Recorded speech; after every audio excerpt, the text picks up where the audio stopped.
does both the writing and the drawing. So an interesting mixture from that perspective. And then each of these creators has their own history and stories of how they've got to where they are now.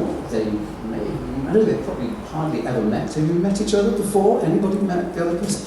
Please don't just here. And they may not be exactly super up to speed about everybody's work on that's on there now. So we're going to all learn together of how people have got here and what's brought them here. And to look at, it's a chance for us to compare and contrast how comics are different from country to country. We have 5 countries here with very different traditions, very different markets. Sometimes, perhaps, well, much of the kind of connection between all of these artists definitely is France. It has to be said. France is the powerhouse, the big engine of European comics, without any doubt.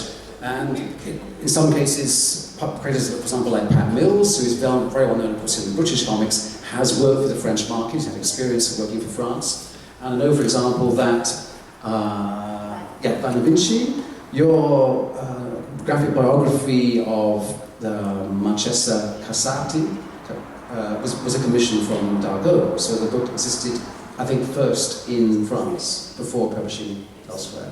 And I guess for you too, your series, Ken Games, that is basically a series not for Spain first, but was first for France. So France is often not just generating its own comics, but also, of course, is hiring and commissioning talent from across Europe. It's a very powerful country for comics. And to give some perspective on that, the sheer number of comics coming out in France is a crisis, actually. We have a crisis in Britain of anything of underproduction, and in France they have a crisis of overproduction, to the point where 5,000, probably, I don't know how many shelves that is, but imagine all that shelf, all these shelves, 5,000 comics are coming out every year, which is absurd, really. It means it's about an average of 100 every week, and it means that a great many books don't get more than maybe 1 week of shelf life. You know, hey, this is my new book, and then another lot comes in. And it's very hard to get it publicised and written about. So that's a real challenge. It's a different situation. Too many books rather than not enough books. And interestingly, we might touch on. So what I'm also going to do is talk about the connections here, because there are interesting connections here. These two guys being writers, but Pat Mills goes back a little bit further than our friend Sylvain here. Sylvain, you started in the 21st century. You're quite new to comics. Whereas Pat, you go back to 2000 AD, the comic, if not the year. So you have a kind of longer perspective, which is interesting too. And similarly with Florence. Florence here is another pioneer of comics, not just making comics, but publishing comics. That's one badge that nobody else here has on there. And the shop before, so the first comic shop in Paris, and also a major publisher, Futuropolis. So there's very interesting experiences all of them have had which I hope we can share this evening. So, and where do you start with this? But I haven't really thought actually where we're going to start, except to introduce everybody and see some of the connections here. And maybe, I'd like to start with Pat, because I think you have have a pivotal role in British comics, of introducing particularly 2000 AD, which remarkably is still around. The rest of us are in 2016, but 2000 AD is still called 2000 AD. It's become almost a word for the future, even though it's now 16 years in the past. That reflects the fact, of course, that when the comic was started, it was never expected to last as long as 2000 AD. It began in 1977, so it's coming up to 40 years next year. But I gather that you were also very influenced by French comics. You weren't looking to America as your model to revitalise British comics. But it was only in 2000 AD, I remember it just absolutely transformed comics in a huge way here. So that would be a nice starting point, because it's a British perspective on and an inspiration from France. Yeah, I was blown away by Metal Hill, and of all the great French creators, Metal Hill in the 70s, the Valerian team. So how did you come across this stuff? Was this in Heavy Metal magazine, or you got the original French magazines? Well, I was working in-house at IPC creating 2000 AD, and we were getting all these different European comics.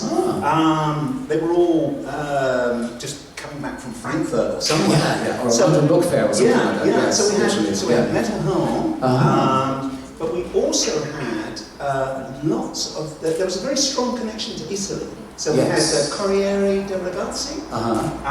The newspaper of the kids, basically. Yeah, and we were looking at artists like Topi.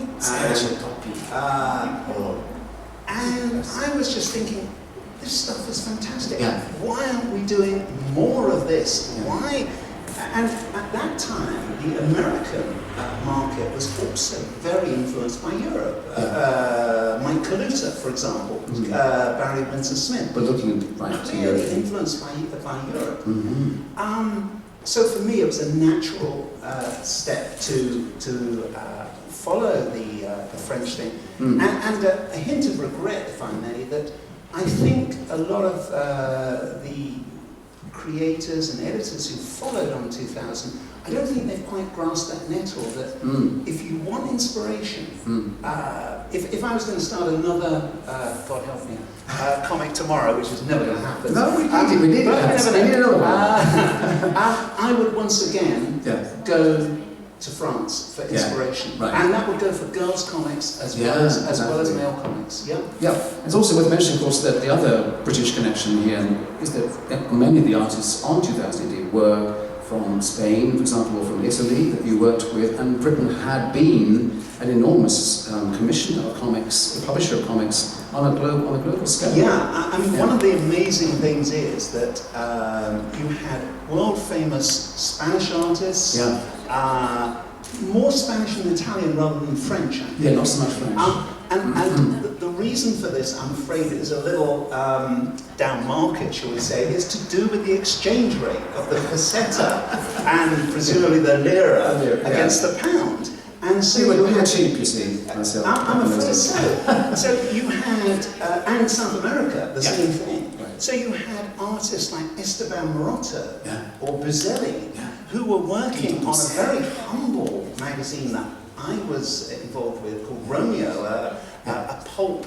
But so you had a girls' romance comic, and you're looking at Esteban Marotta, who's doing a brilliant series for us because the pound was so strong, and we were.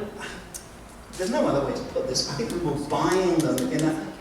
Perhaps not necessarily in the best sense of the word, do you know what I mean? Because they really should have been, shall we say, more self-sufficient in their own country. Ideally, they rather than doing relatively down-market material. Good for us, though. Yeah, that's very good for us.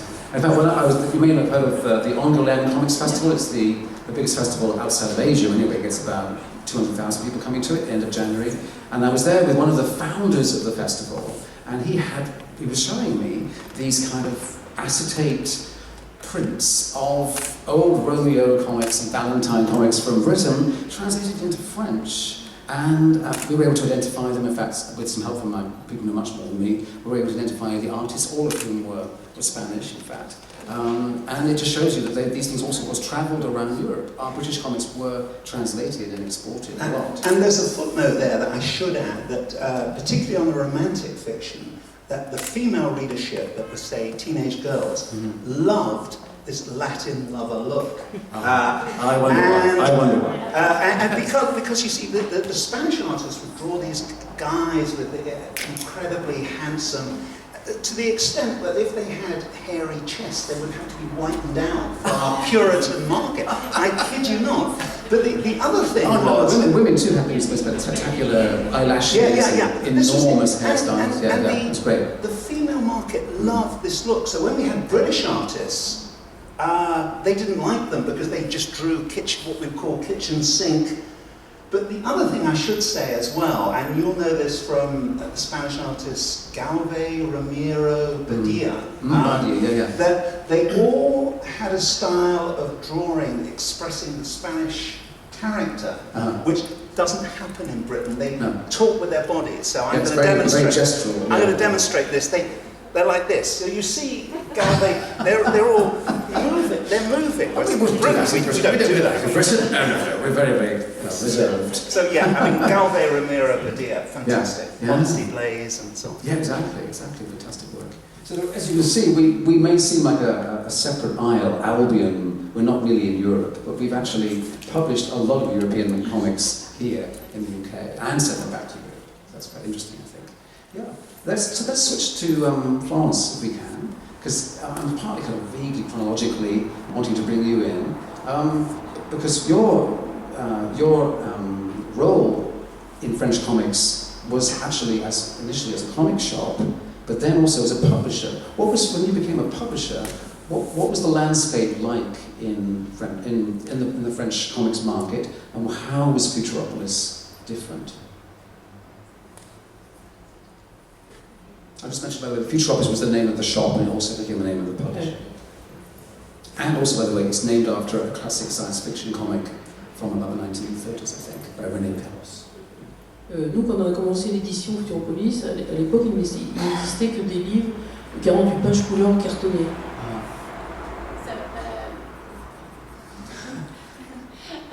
So when we started publishing, there were only 40 pages. 48 pages of black and colour, hardback. At each time. Yeah. Which is like the standard format for Asterix, basically. À l'époque, les gens achetaient des séries. Ils achetaient un Tintin, ils achetaient une série, tout ça. Et nous, à Futuropolis, on a lancé la notion d'auteur de bande dessinée, c'est-à-dire que les premiers albums qu'on a fait, c'était grand format, et il y avait le nom d'auteur en gros en haut. C'était plus une série, c'était une œuvre d'un auteur. Voilà. So people used to buy series, but what we started doing is we started getting them to do their own kind of books, and so it was a whole work of art by one author, belonged to that one author. Pour nous, c'était très important, la notion d'auteur. Yeah. For us, the idea of having an author was a very important idea. Yeah, and that was really quite new at that time, as you say. And the format, we began with a very unusual format, which I've always loved, which was 30 by 40, so it's a large size. C'était pour être au plus près de l'original. Yeah, to be closer to the original. Yeah, exactly. And it was really had a tremendous impact, I think, that format. I always wondered, do you think it was an influence on Art Spiegelman and Françoise Mouly when they began War, or some years later? Because that was a similar large size, wasn't it? Yeah. Sure. And I guess it also harked back, graphically, it harks back to Assiette Aubert and Luria and other classic cartoon magazines from the century or 60, 70 years earlier. Yes. Yeah, it was part of that. Yeah. And who were some of the authors that you championed at Futuropolis? Quel auteur vous avez? Tardy. On a lancé Jacques Tardy, Tardy beaucoup, et puis Edmond Baudouin. Et plein d'autres, many others. Il y avait une collection qui s'appelait la collection X aussi pour lancer les jeunes auteurs. Il y en a beaucoup qui ont démarré dans la collection X. Yeah, I read somewhere, I think, in your history of Futuropolis that you published something like 368 authors. Yes. That's an incredible number. It's very impressive. Yeah, very impressive. And your own work, Florence, I mean, you were also an artist, so... Thank you. And, of course, an author. So, what was the first book you were able to publish yourself of your own work from Futuropolis? What was the first book you did? C'était un petit album avec mon personnage fétiche qui s'appelait Harry Mixon. So it was a little character called Harry Mixon. Et voilà, j'ai fait plusieurs albums avec ce personnage, mon premier personnage. Et après j'ai fait une bande pour enfants qui s'appelait La famille des blocs, un journal de métier. So I did several albums with the same character, and then I created one called Les Familles des Blocs. Which was in the Mickey Mouse magazine. Yes. Yes. So that's interesting because that's again where with these worlds of comics you have the album format, which is well established in France, and then takes on the author approach. Then you also have, of course, the newsstand magazine, as a weekly like 2000 AD is not so different from Mickey Mouse Weekly in France in that sense. Yeah, very good.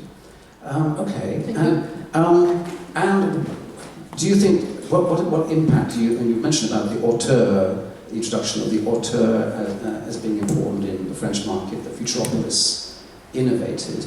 But what other things did you innovate with Futuropolis apart from? What were the other innovations that that Futuropolis made? Do you think? On adaptait le livre à l'auteur et non le contraire. On n'était pas l'auteur dans une collection, on faisait le livre en relation avec l'auteur. Et donc on choisissait le papier, on choisissait le format, on choisissait le format. Et donc on adaptait le livre au travail de l'auteur. Ça c'était effectivement, donc on avait à la fin de tous les formats, toutes les collections. Voilà, c'était très expérimental, mais voilà. mérite d'exister. So we adapted the book to the author. It was very experimental, but it worked and the paper was brilliant. Because as you said at the time, there was very much a standardization of comics for a long time in the French market. Things became very standardized, standardisation. So you broke with that.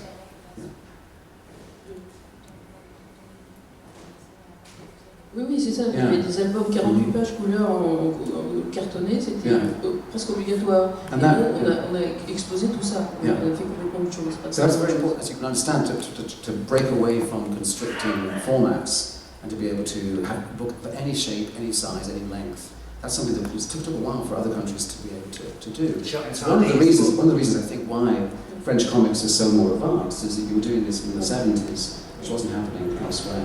Et les auteurs qui faisaient des bandes dessinées pour les autres maisons d'édition venaient un peu faire chez nous l'album qu'ils ne pouvaient pas faire ailleurs. Avec des choses personnelles. Exactly. That's very important too.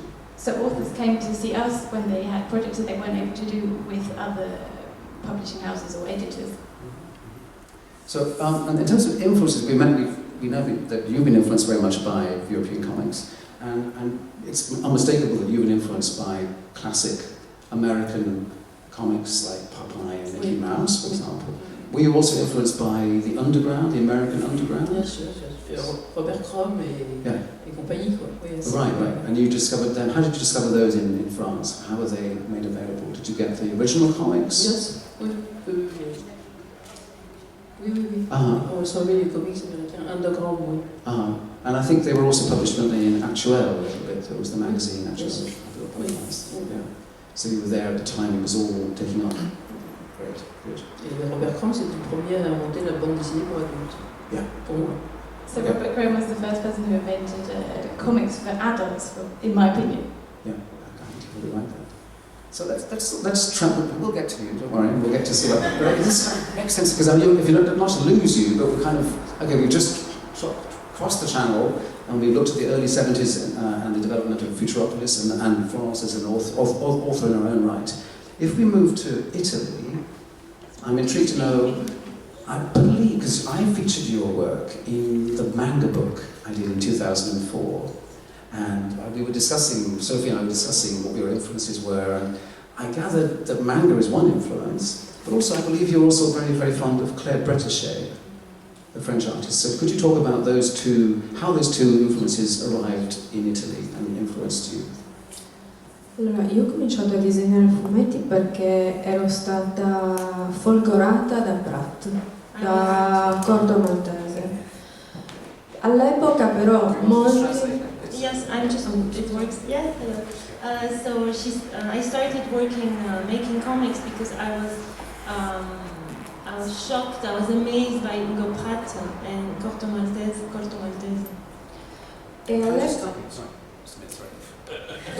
One thing you may not know about Hugo Pratt. It's not the most fortunate surname, is it? Really, Hugo Pratt. I love it, of course. But Hugo Pratt is the cousin of Boris Karloff, or was the cousin. Sadly, he's not around with this, because Boris Karloff's real name was William Pratt, which again wouldn't look too great on a big movie hoarding, but so he changed his name to Boris Karloff, which sounds much more dramatic. Did you know that? Yes. E poi in Italia c'è stata questa grande ondata di manga non ancora tradotti e mi hanno influenzato molto e soprattutto gli impaginati dei manga per donne. And then there was this big wave of manga coming to Italy, and I was very much impressed by the manga for girls. They weren't even translated, but I was impressed by the manga for girls, the shoujo.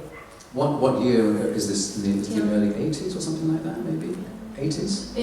Fine 80. End of the 80s. Sicuramente per quanto riguarda il mio lavoro realistico gli autori più importanti sono appunto Hugo Pratt, Guido Crepax, Toppi, Dino Battaglia, tutti i grandi autori italiani classici e anche in una certa misura Grazia Nidasio, che è un'autrice italiana molto importante per noi.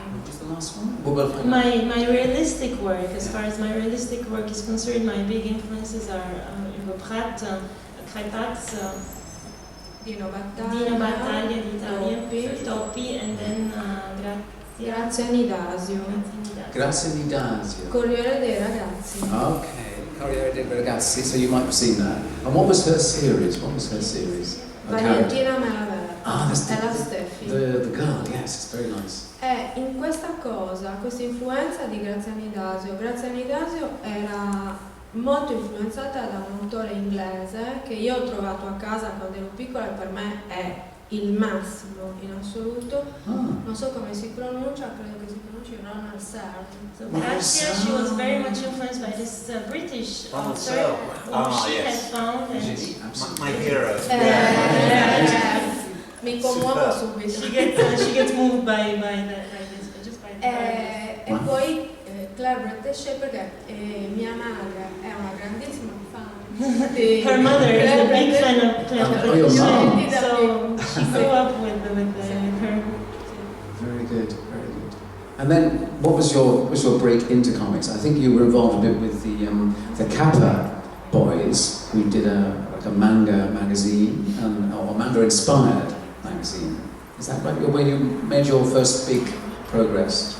In realtà ho cominciato prima perché il mio primo editore è stato Luigi Bernardi che faceva all'epoca, alla fine degli anni '80, questa rivista che si chiama Nova Express. Nova Express. So I started earlier with Luigi Bernardi and his magazine Nova Express. Yeah, that was an interesting. It was Granata Press, wasn't it? And then Granata, yeah. And then Kappa. Then Kappa. And with the influence of manga, you were working, I presume, mostly in black and white, and maybe smaller pages and more pages. Is that right?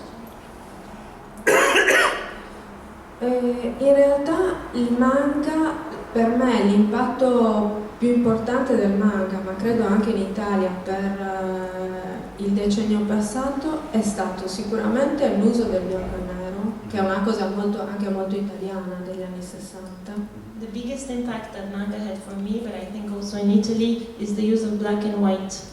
E poi l'impaginato, questa impaginazione completamente libera, senza nessun vincolo.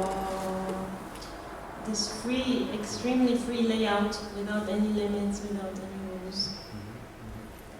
If you're interested, by the way, we're talking about children manga. I'm doing a little commercial break here. But there is actually, there we were last night, Florence and Posey were in conversation at the House of Illustration, as well as an exhibition of comics by women. There is an exhibition also of shoujo manga, 3 very interesting manga artists. You can see they're not originals, but they're incredibly high quality reproductions, and the artwork is beautiful, and it includes comics and colour images by 3 shoujo manga artists. So check that out. Good. And were you always someone that wrote and drew everything, or you haven't collaborated? You're mostly a solo author from the very beginning. Is that correct? Il primo libro era un libro d'autore, io ho fatto sia i testi che i disegni, poi ho fatto credo 3 o 4 libri insieme a uno sceneggiatore, però diciamo come proprio una copia creativa, e poi io continuo con questo. My very first book was my own work, both for art and scenario. Then I had 3 more books the 3 books that I did with someone else who did the script, but then I just continued doing everything by myself. And the one thing that is important to mention about Italy is that I think maybe of all the countries that we have here tonight anyway, Italy still has a very strong the chioschi, the newsstand, the sales of magazines and comics is much stronger than I think than in France. It's almost disappeared. You have very few left. Britain, you've got mostly toys. I don't know. Sadly, Spain, I think, hasn't got a lot. You've got El Libro has gone. I mean, there's El Jueves, but there's not much on the newsstand. Whereas in Italy, the newsstand culture is really important. Is È that un fair to say? mercato molto complesso, l'edicola, nel senso che mentre quando ho cominciato tutte le case editrici andavano in edicola, adesso sono veramente poche le case editrici che possono permettersi di farlo. The kiosk market is actually very complex. In the beginning, when I started, almost all publishing houses also had works sold in the kiosk, but nowadays there are very few left actually because of the complex market. Right. And I guess also, unlike France, Italy didn't really have a very developed graphic novel market. There wasn't a big market in the bookshops for comics. Is that fair to say?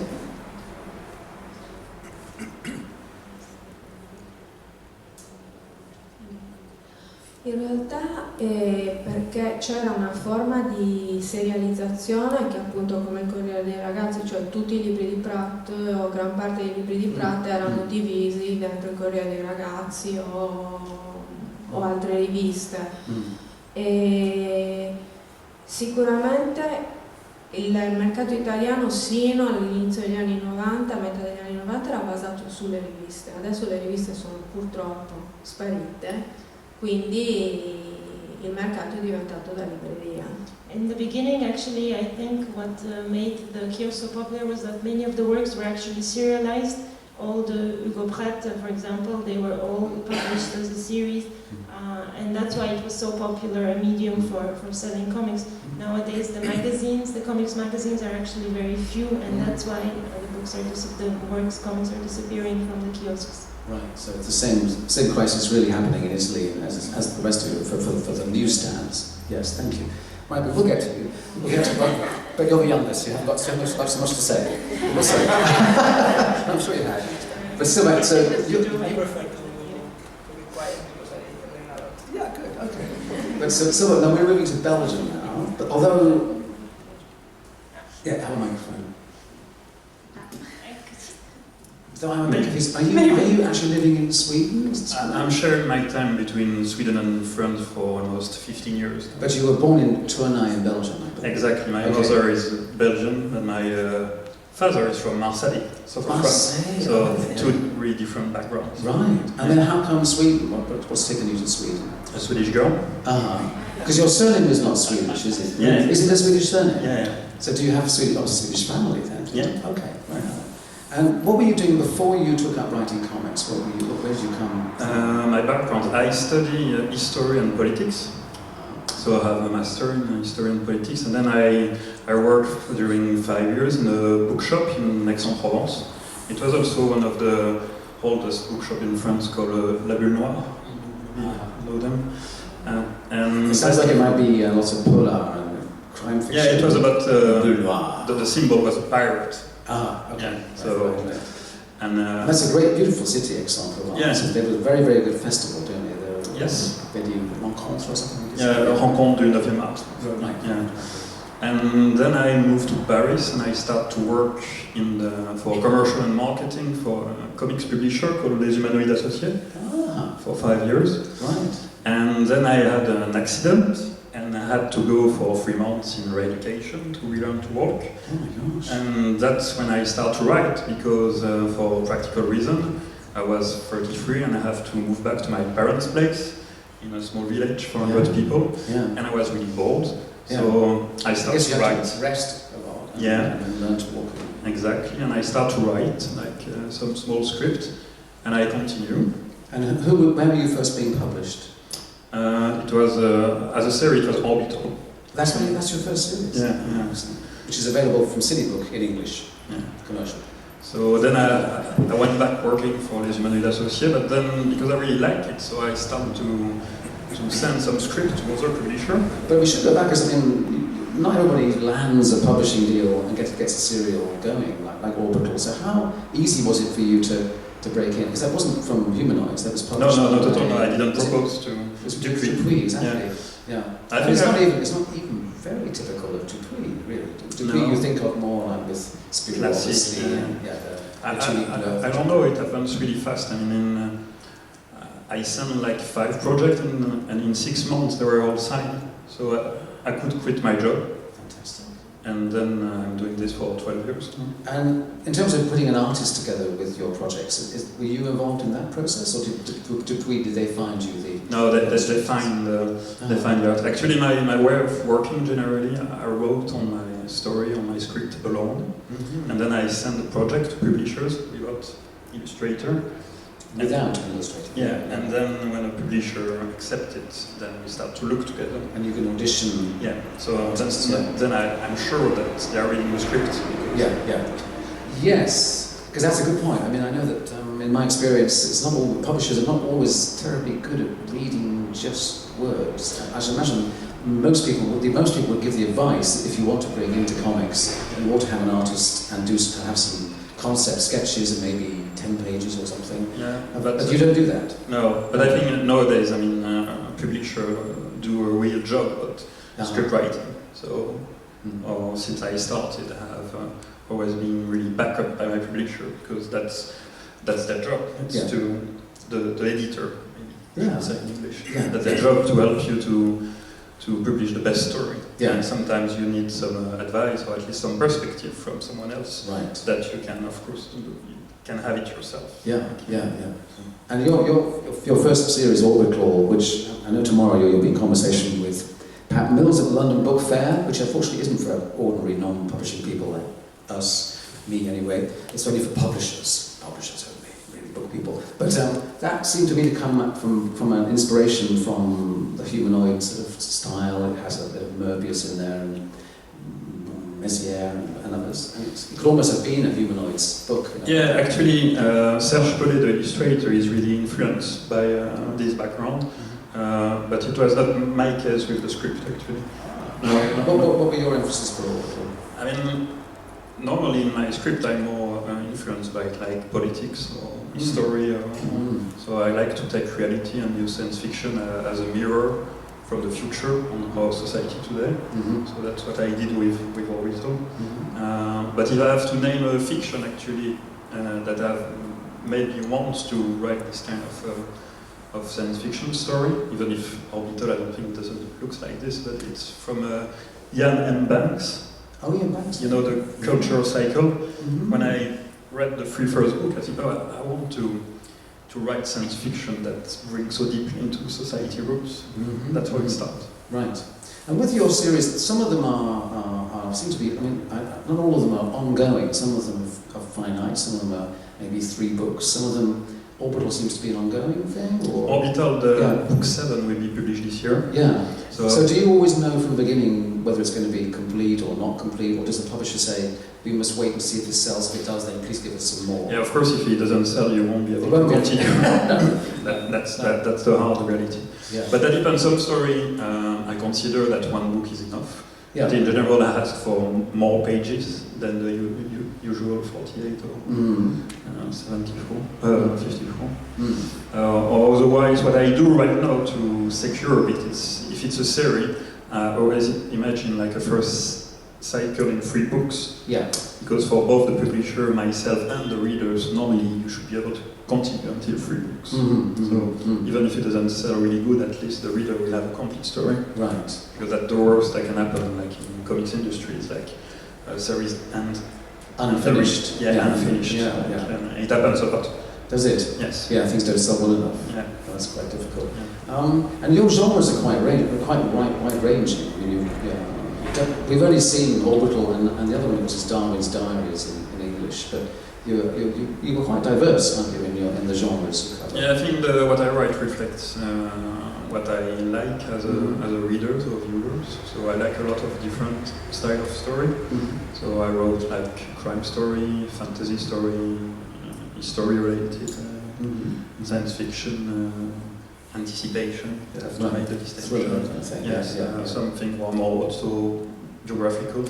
Like one's called London Calling. It's inspired by myself when I went to London in 1991 because I was really interested into the musical scene at the time.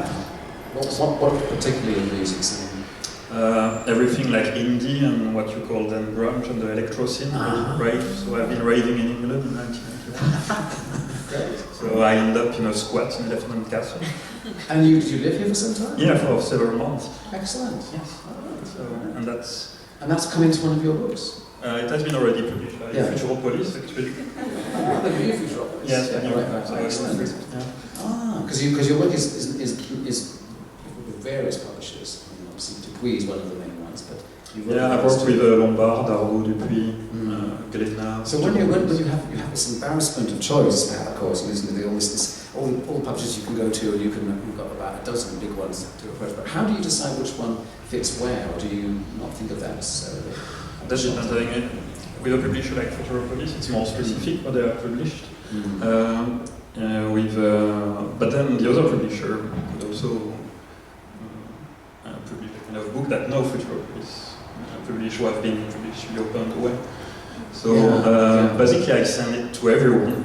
Oh, you do? Because at the end you never know what the publisher will say. So,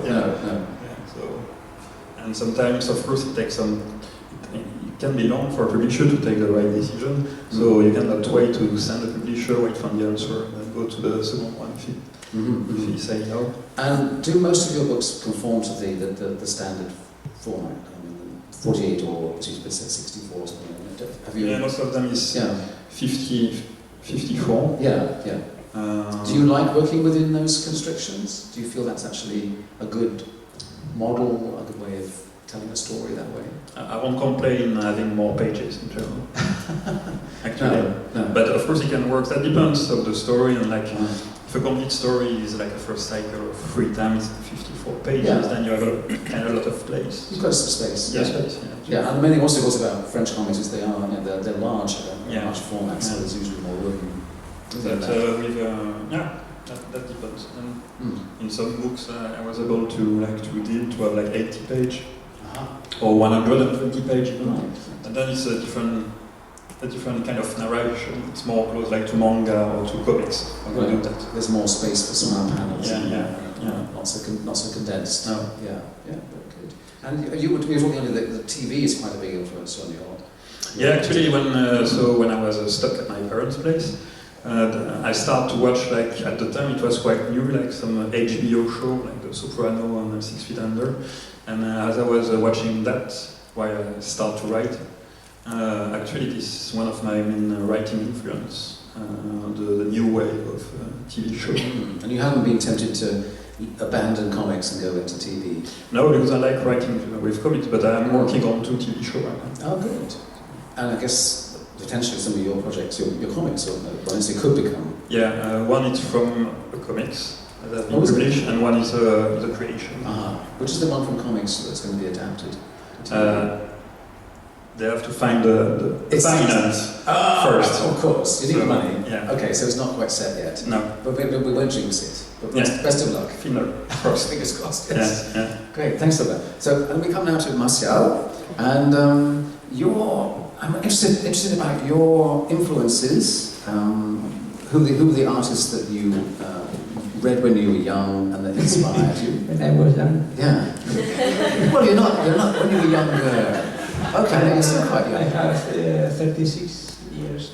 Well, you look younger than that. So you're not that young. No. But so what we're talking about the 90s, I guess you were growing up. Yeah. And what work were you seeing in Spain that made you want to make comics?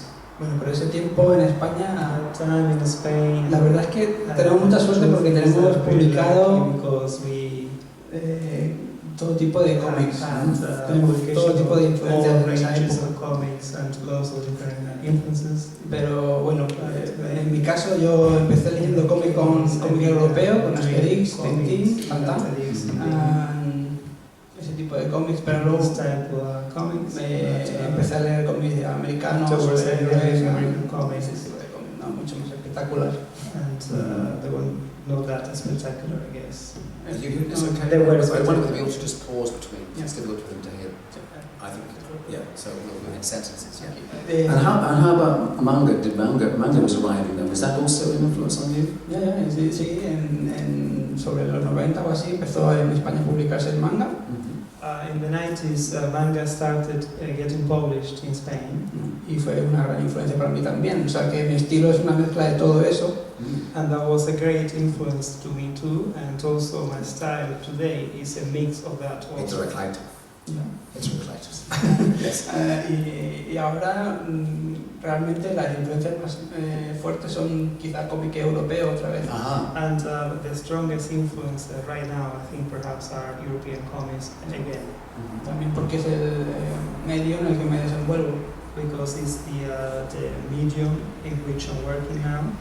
But that you mostly mean French comics, I guess. Yeah, right. And who are some of the authors that you particularly inspired you from France? Well, from France, well, Moebius, obviamente, Jean Giraud. Y antes que él, su maestro, que ahora no sabe el nombre de... And he's a teacher. Yeah, so I can't remember his name now. What was the comic he did? When was the comic? Él publicó Cutlass y... Oh, Cutlass, yeah. Ese tipo de cómic me influenciaron mucho también, pero bueno. I was influenced a lot also by this type of comics. Xavier es el nombre, Xavier. Charlier was the writer, Charlier, yeah. Tipo de autores me influenciaron también mucho.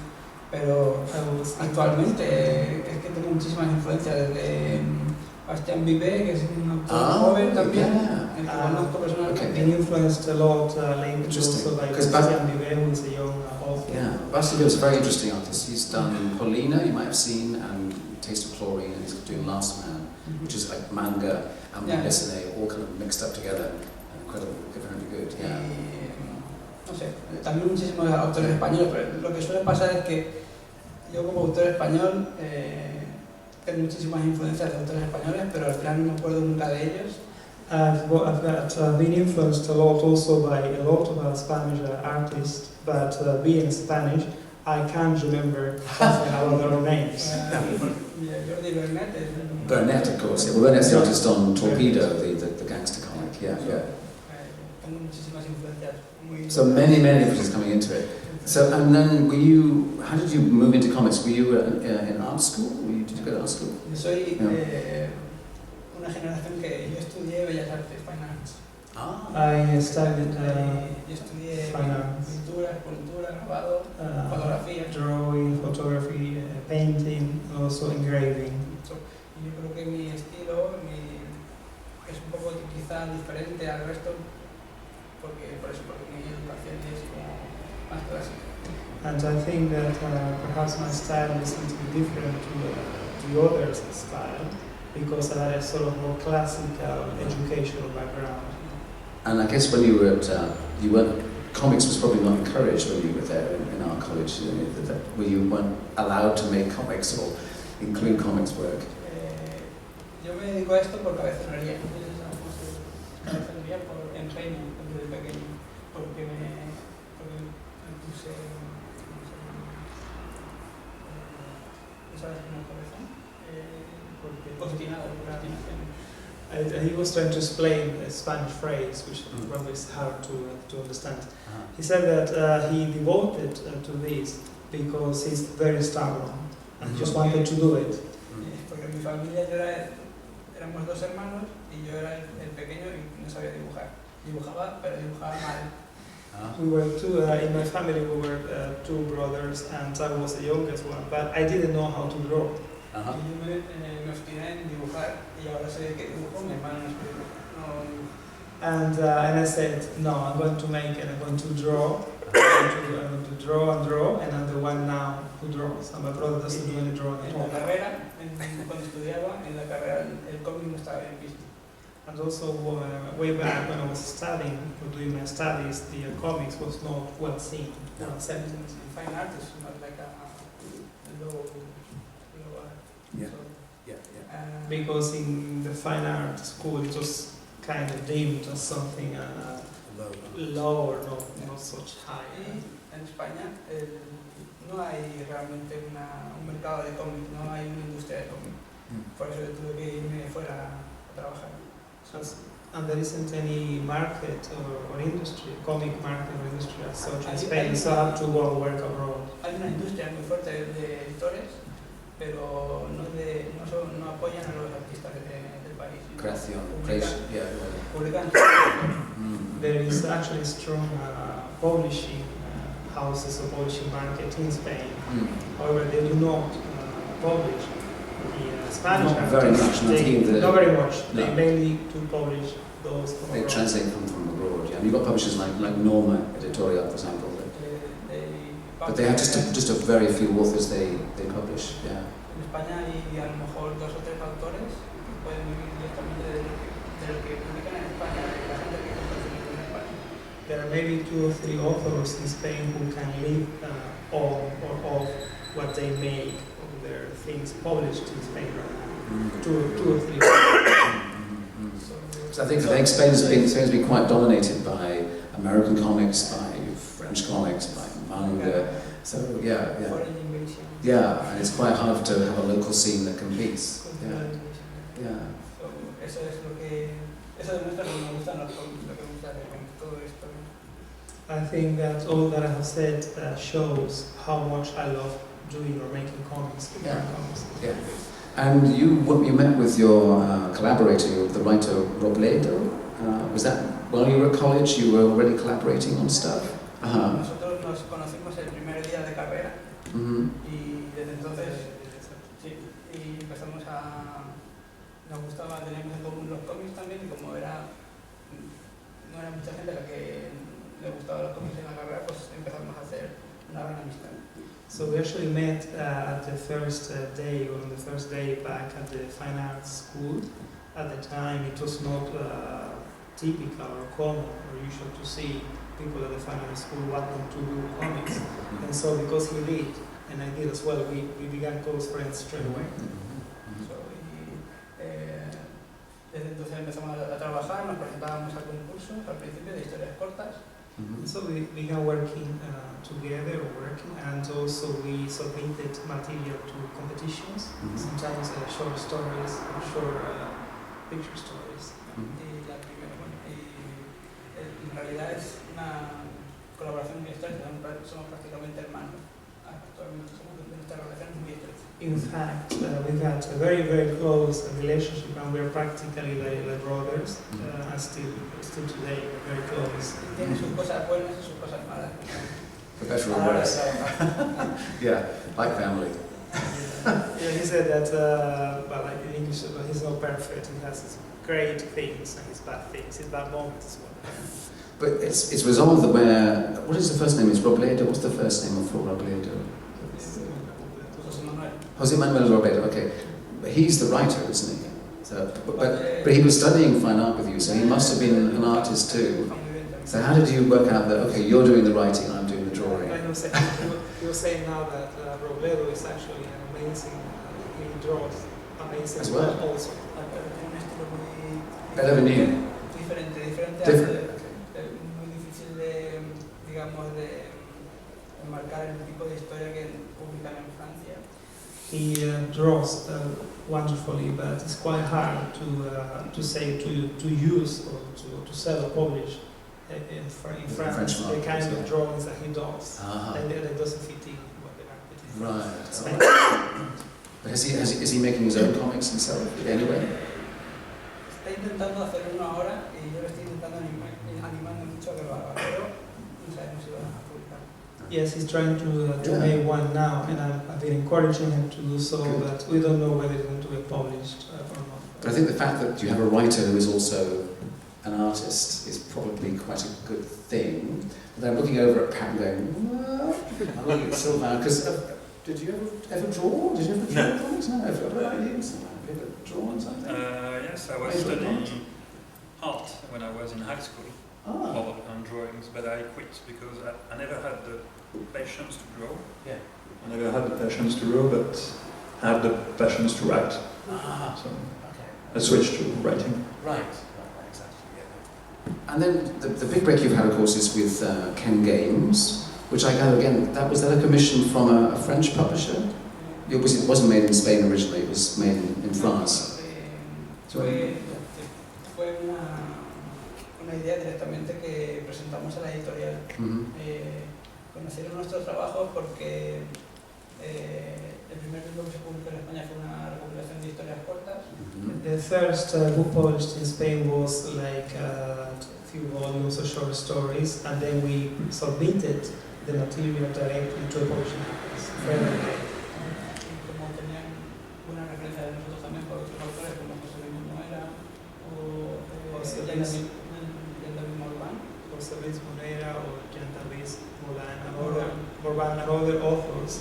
had also talked to the good references. So introductions obviously helps. Yeah. La historia fue, enseñamos unas cuantas páginas con el proyecto que previamente se había publicado también en una revista. And then we submitted a few pages of this project, which had already been printed or published in a magazine. This is in Spain. Oh, which magazine? But little one. Oh, little one. Okay. This is where Ken Games began. Yeah. But creo que concentraba toda la esencia de la historia en 10 páginas, que fue muy difícil, pero funcionó. But I think that we managed to condense or depict in those 10 pages the whole plot of the whole story. That was really hard to do, but it worked. It paid off in the end. It was like a pitch. Yeah, it's there. Very good. Because the actual series, it's 3 albums with around 3 characters, each given a different spotlight. And how would you, people that haven't read Ken Games, how would you describe the story? Why people should be reading it? Because it's unusual, as we're talking about the 3-book series, this is a very tightly constructed 3-parter. Yeah. Creo que realmente el fuerte de la historia es el guión, porque sí, no es modeste por mi parte, es que realmente es mi primer trabajo, entonces estaba intentando hacerlo lo mejor posible, pero... I think that the main part, or the main feature of the stories of the 3 volumes or albums is actually the script. This was my first work, so I was just trying to make the best. Creo que tenía muchos errores, pero también me enseñó mucho a mejorar. And I think I made a lot of mistakes doing this too, but I think I've learned a lot doing it.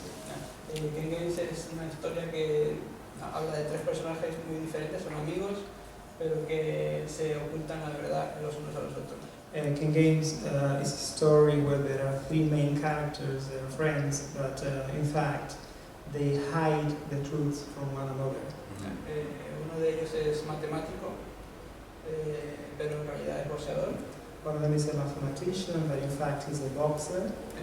El otro es un banquero, también matemático, pero amigo de Pierre, que es el protagonista. And Pierre is the main character. He's got a friend who is also another mathematician, but who is also a banker.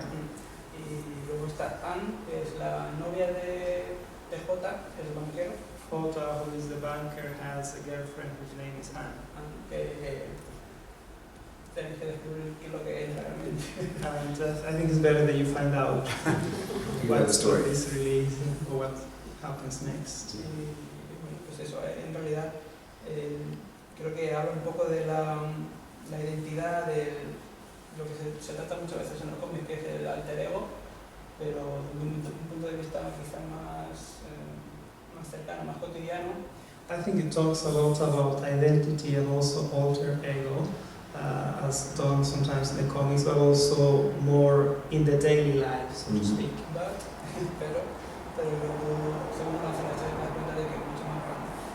But as the story progresses, you find out that it's far bigger or far more striking. Yeah, it's very good. And the lies that build on the lies, the cover-ups that get more and more out of hand. Yeah, it's very, very well done.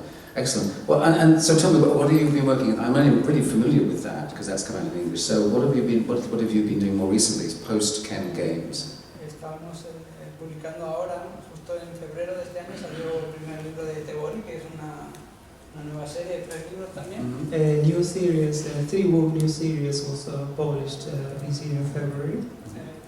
Tebori. Es una historia que habla del tatuaje japonés, tradicional japonés. The story depicts or talks or deals with the Japanese tattoo. Y en realidad... This is Yakuza. Ese tatuaje habla de las historias. O sea, digamos que nos interesaban los tatuajes porque cada tatuaje contaba una historia sobre los Yakuza. Cada uno de los personajes de la Yakuza. And we were really keen on this because each of the tattoos told a story about each and every character of the Yakuza characters. Y aquí está lo difícil de nuestro trabajo, que es intentar dentro de un medio comercial hacer algo que no lo sea. So what is hard about this job for us is to try to do something commercially in a medium that in fact is not commercial. I mean, the story is quite experimental. Yeah. but there's a lot of interest in Japanese culture and This is, and this is, who is this for in France? Is it for Dago? Dago, yeah, great. And I'm presuming you're bringing in more of a manga influence maybe with this because of the setting. un poco más de influencia de cómic americano y europeo, francés. King Games had perhaps a lot more American and French comic influence. Sobre todo en la estructura del cómic. Especially the structure of this comic. Pero Tebori es más influenciado por el manga. Yo también, aunque el estilo es más europeo. But Tebori is more influenced by the manga style, even though it's an European way of telling the story. Someone you ought to check out. There's a manga artist who is very. I'm writing about manga at the moment for a new book, and his name is Bonten Taro.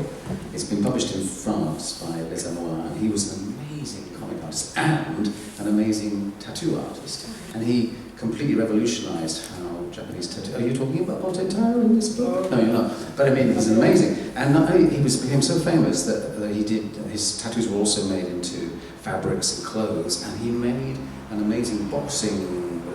The boxers wear these long, kind of, like a dressing gown kind of thing. He made one for Muhammad Ali because Muhammad Ali saw his work. I thought, wow, I must have. So there are photographs of him with Ali. So he was a big name in tattoo and manga. No basamos en él directamente en su obra, pero sí conocemos por la documentación del trabajo de su trabajo.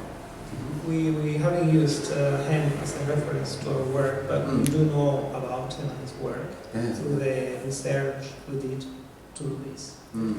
Because of course the tattoo in Japan is synonymous with gangsters, isn't it? Está muy mal visto en Japón el tatuaje, cada vez peor visto.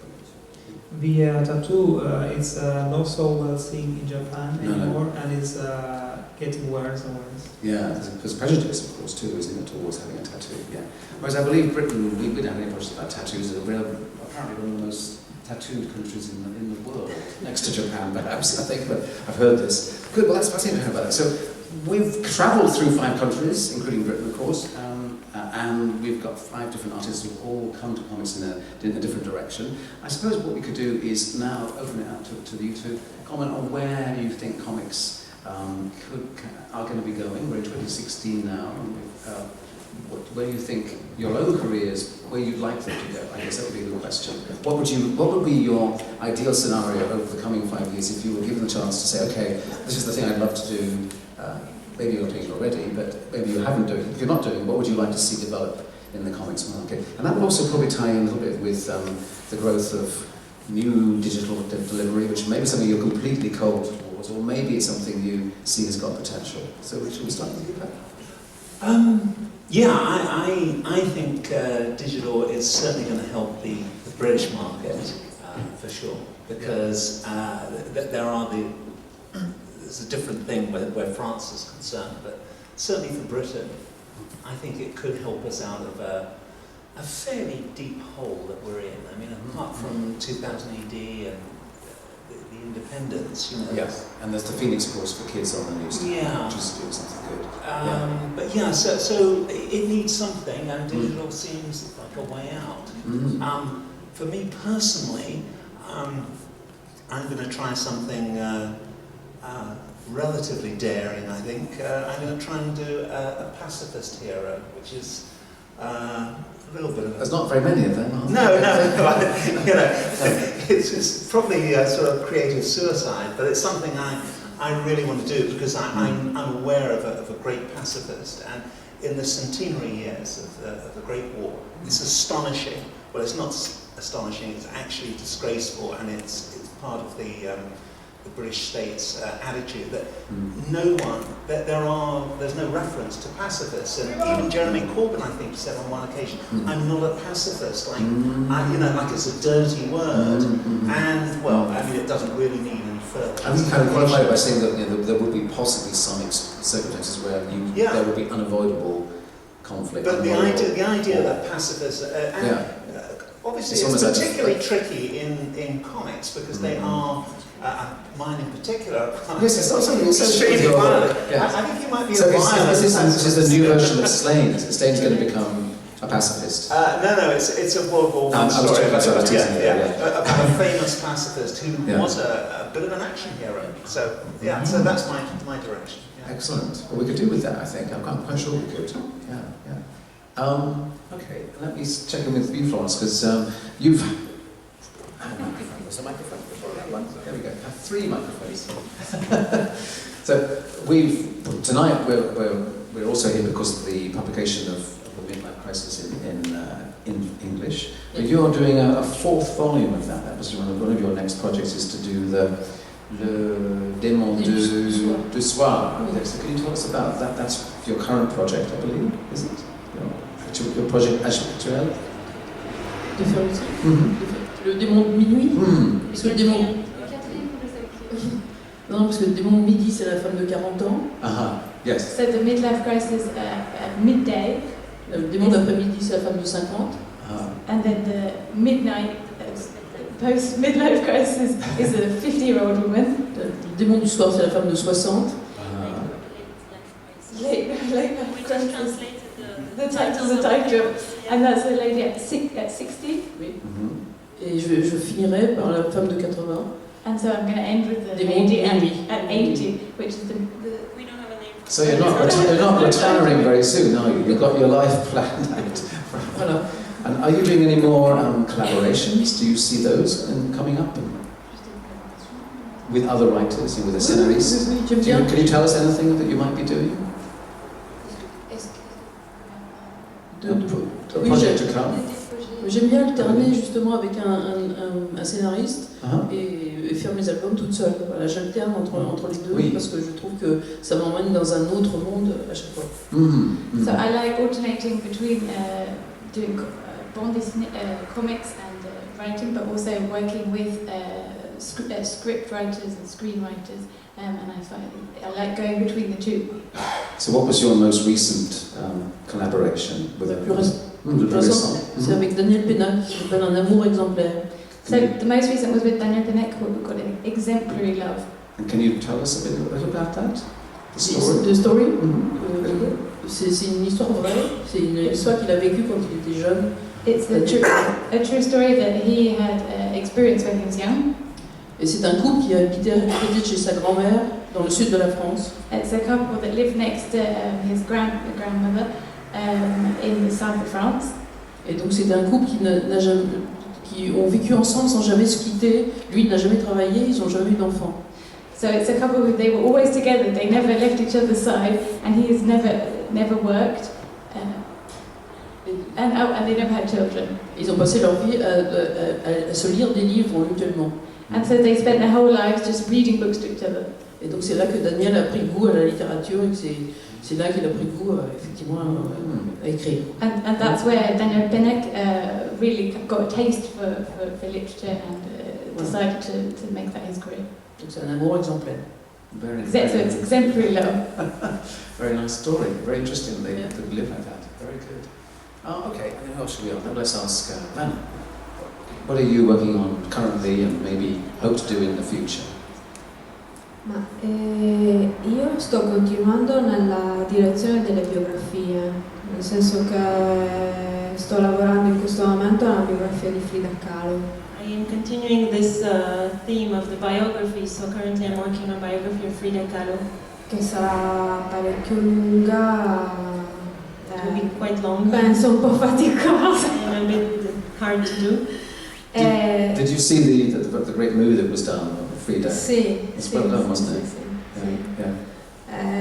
Sì, and it must be very difficult because there'll be expectations of that you'll be drawing in the style of Frida Kahlo. So how have you decided how to deal with what style you will use for the Kahlo biography? Infatti sì, questa è una cosa, questa la cosa la sento molto, sento anche una grande responsabilità perché è un personaggio molto complesso, stratificato e molto differente rispetto alla Casati e a Tamara dell'Empisca di cui ho fatto l'altra biografia. I feel actually a bit of a pressure because it's a very complex character with many multi-folded, multi-layered characters, especially compared to Casati, who was relatively simple. E io in questo caso l'unica cosa che posso dire voglio che sia un libro molto graficamente molto libero, quindi poco fumetto, più disegno, più illustrazione. So the only thing I can say for now is that what I really want for this book to be has a very free style of expression, not so much a comic, whereas more towards illustration. And this is of course what's possible.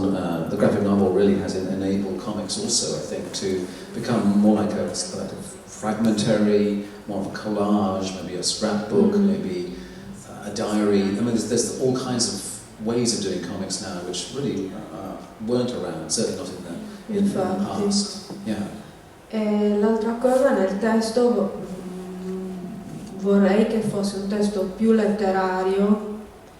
E quindi ho deciso che sarà un dialogo tra Frida e un altro personaggio, un po' come sono le operette morali di Leopardi, un po' come questi 3 dialoghi di Paul Valéry.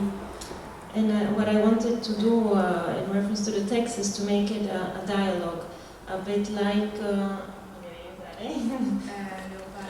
Leopardi, the operettas of Leopardi. Questi 3 dialoghi. And the 3 dialogues of Paul Valéry. Valinos e l'architetto. Excellent. And you don't work very digitally, I'm assuming, not like Florence too, I think. You don't really use the computer very much on your work. Am I wrong? No. Sono assolutamente negata. I am absolutely how do I translate negata? I'm very clumsy when it comes to technology. Però penso che sia da un lato uno strumento fondamentale. It's a fundamental instrument, a tool. Complesso da usare. Difficult to use.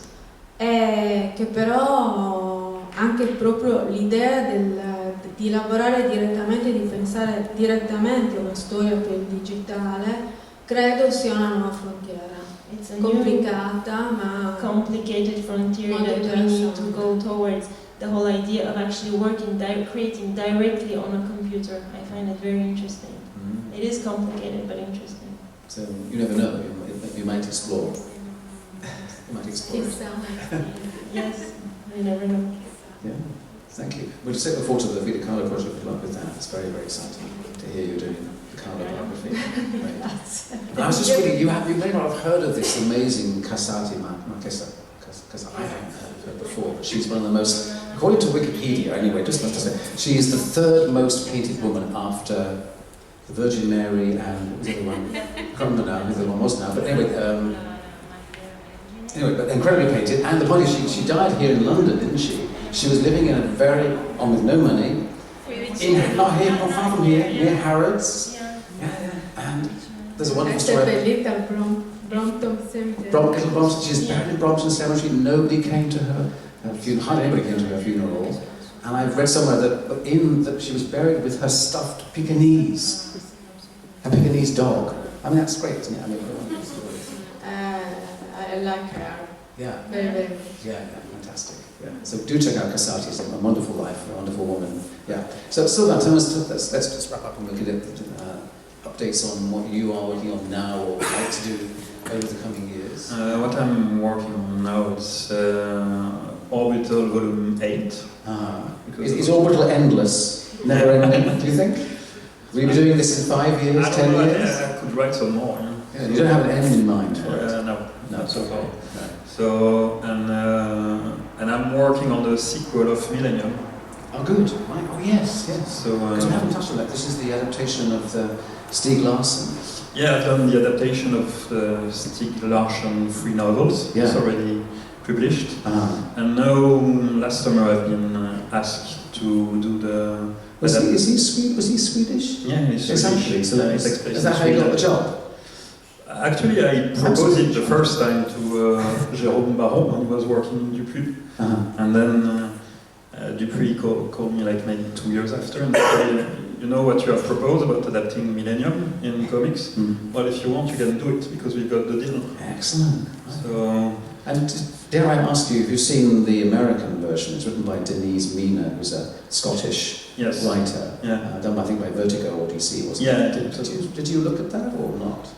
You have to comment on it if you don't want to. No, but it was published at the same time. Oh, was it? Okay, yeah. okay. So right, just two separate versions and visions of it. Yeah. So now they were thinking of me to adapt the new Millennium novel, the fourth one. Right. But then how do you feel about adaptations? Does it appeal to you, or would you prefer to originate if you had the choice? That depends. An adaptation, it has to come from me. It's something I read, and I really like, and if I can see a different way to respecting the original story, but a different way to show it to the readers, then I will go for it. I mean, I will never adapt a story to write exactly the same thing. It's not interesting. No, there's something new to it. But and so now, they asked me if I wanted to do the fourth novel, but my publisher told them that I had an idea, my own continuation of Millennium. So they asked me to pitch it. I pitched them, and they said, "Yeah, we can do your own." Hey, so there'll be new variations on it. Right. So that's where I'm working. Interesting to hear that. And maybe a new science fiction project with Marcial. You might elaborate. Yes. Excellent. Right. A trilogy, maybe. Sorry. Maybe a trilogy again, maybe. Yeah, actually, it's a trilogy at the start.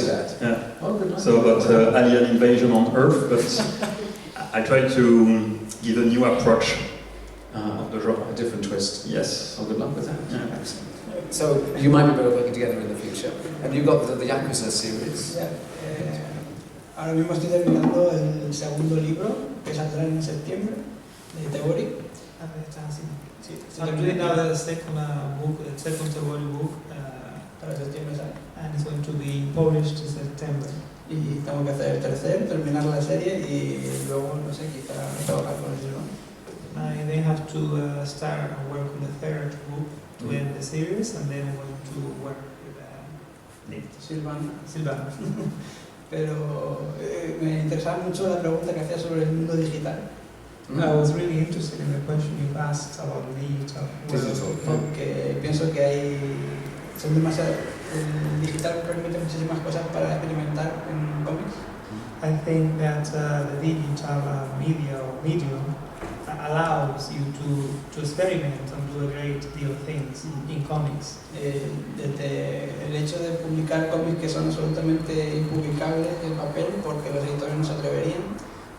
For example, the fact that using digital, you can actually publish comics that they would have never been published, as the publishing houses would never have dared to publish those. Y que a través de las redes sociales puede llegar a muchísimo público.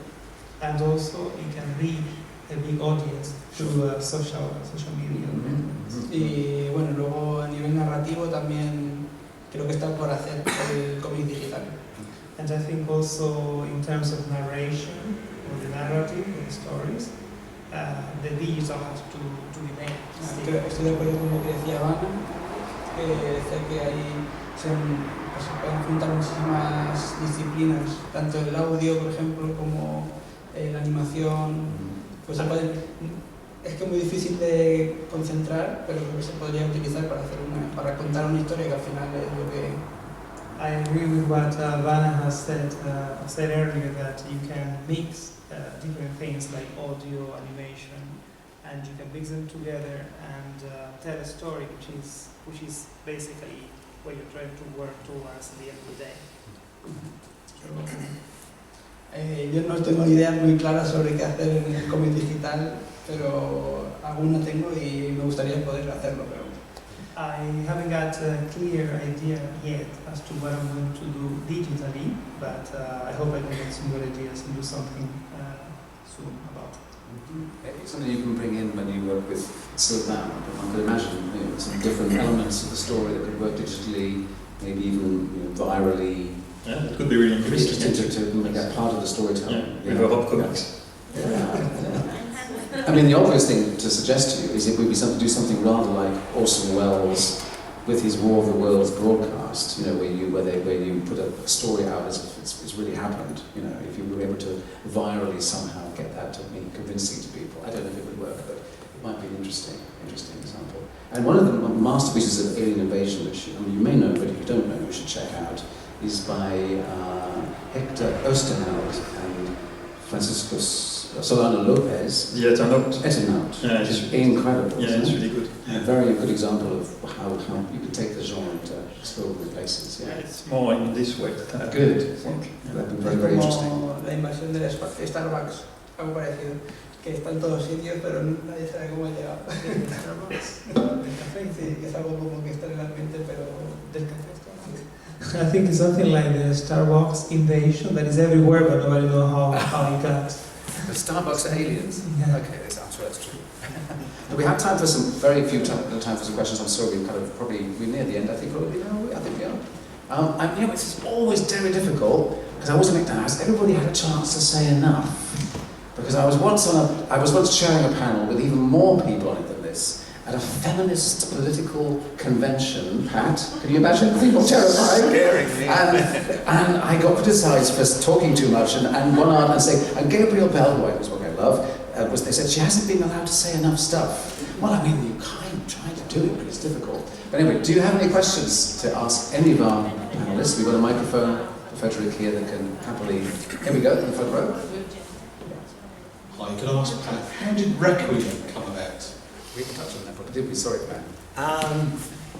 Well, I think that's... it's interesting how the background there, because Olivier Ledoux, the artist, is a big fan of superheroes. Now, why he should want to work with me, I'm not sure really. I'm not overly fond of them, but he'd seen my work with Simon Bisley on Slane, and I think we're very much kind of kindred spirits, with one difference, that I'm known for having large-scale scenes which make artists weep. But Olivier is even more that way. So if you describe 100 characters, he will draw 1,000. If you look at his work, so you know, he sort of topped me really. He's a glutton for punishment. Yeah, absolutely. Yeah. And how did you actually connect? First of all, did he approach you directly, or through a publisher or something? Yeah, we met up. He lived in the south of France, and I was working with another French artist on Shadow Slayer, and and he was he really. I think because he's got that interest in American comics and so on, I think he wanted something different to what perhaps the French writers were giving him. Although, in fact, if you look at Chronicles of the Black Moon, Chronique de la Lune Noire, I think the writer there was actually the guy who brought Dungeons and Dragons to France. So there's always that kind of American link. What we started off actually with another series called Shah, a sort of 3-volume series. But the French tradition is to have really long sagas, which took some getting used to. Yeah. So we're now up to about volume 13. And we should also mention... Not yet. No. We should also mention, of course, the Charlie's War, or La Guerre de Charlie. That's become a very big success for you in France, hasn't it? Yeah, the really remarkable thing is Charlie's War, the French edition, does far, far better than in the UK. And that's primarily in terms of French war museums and French media are really fascinated by it. I'm not being paranoid here really, but there is a media blackout in the UK on anything that is anti-World War I. It's very, very noticeable. So Charlie's War is a very minor casualty of that. But there's been very, very little on Charlie's War. But to put it in perspective, say Blackadder Goes Forth, to the best of my knowledge, it's not shown on terrestrial TV, and other examples are Monocle, Mutineer, and so on. Oh, What a Lovely War as well. Oh, What a Lovely War, all those things. They have really been, the Spin Doctors have really gone out of their way to trash them, which is very unfair because Oh, What a Lovely War, for example, was shown in theatre to packed audiences, and they weren't full of old hippies or all the things that they were trying to say. There were young people following that. So there is a very sinister media blackout, which I've researched and lectured on. But in France, it's totally different. None of them. Well, you've had exhibitions of Charlie's War. Yeah. One would have thought in an ideal world that would have been done, for example, at the Imperial War Museum, there would have been a show of Charlie's Imperial War Museum. They would have acquired the artwork for their collection. Well, look at the title, Imperial War Museum. I mean, we really are back in the 19th century. I mean, it's not paranoia. It really is the case. It's quite sad. They do have an exhibition. They do have an exhibition of Charlie's War down at the Tank Museum in Nottington.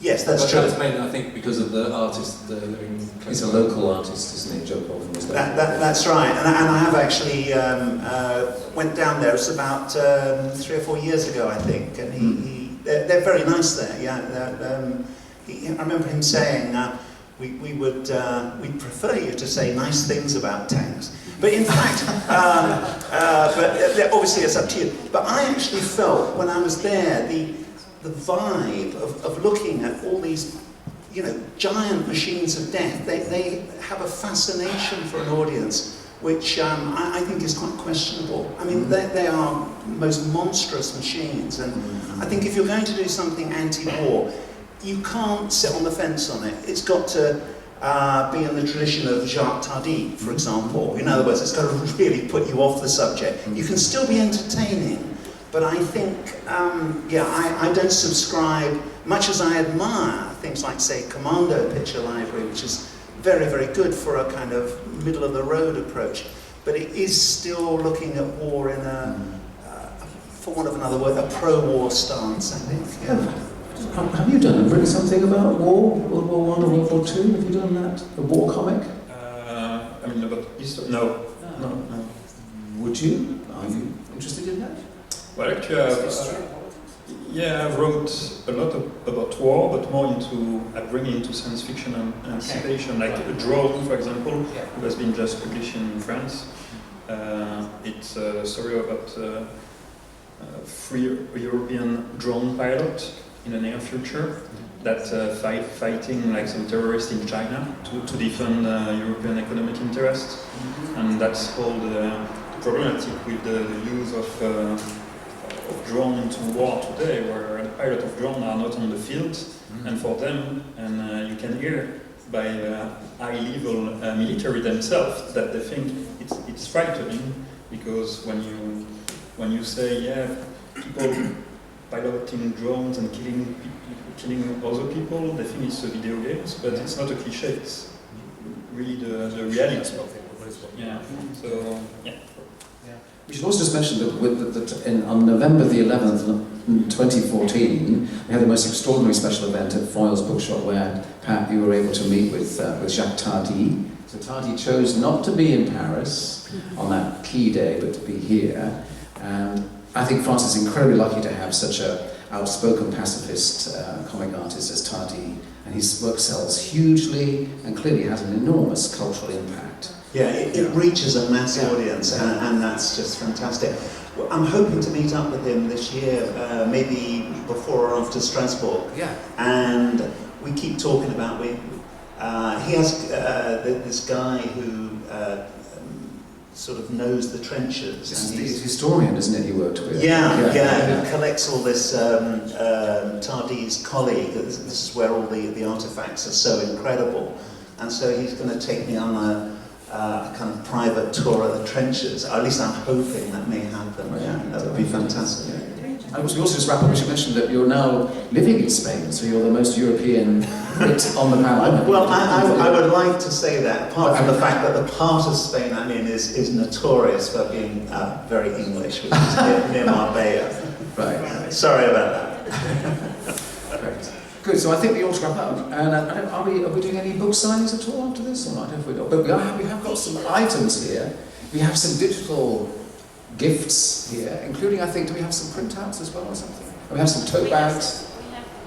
Tell us what. Ah, yes, an extract from Florence Cestac's book, the Midlife Crisis, yep, which is in English now, available digitally, and very, very funny, about infidelity, and the first of the ongoing saga. Yeah, and what else do we have? And all the gadgets that you can have, you can get some more there actually. The gadgets and the tote bags, yeah. Great. But thank you so much for coming to see me. I hope you enjoyed it. Thank you to Vinci, Cestac, Sylvain, Marcial, Toledano, and Gravett. Thanks to our translators, Rebecca and Elizabeth. Thank you.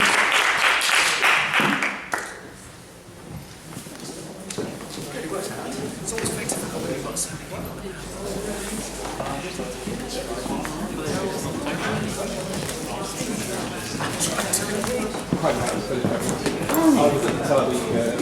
Ah, yes, yes. I've got a bit of background information.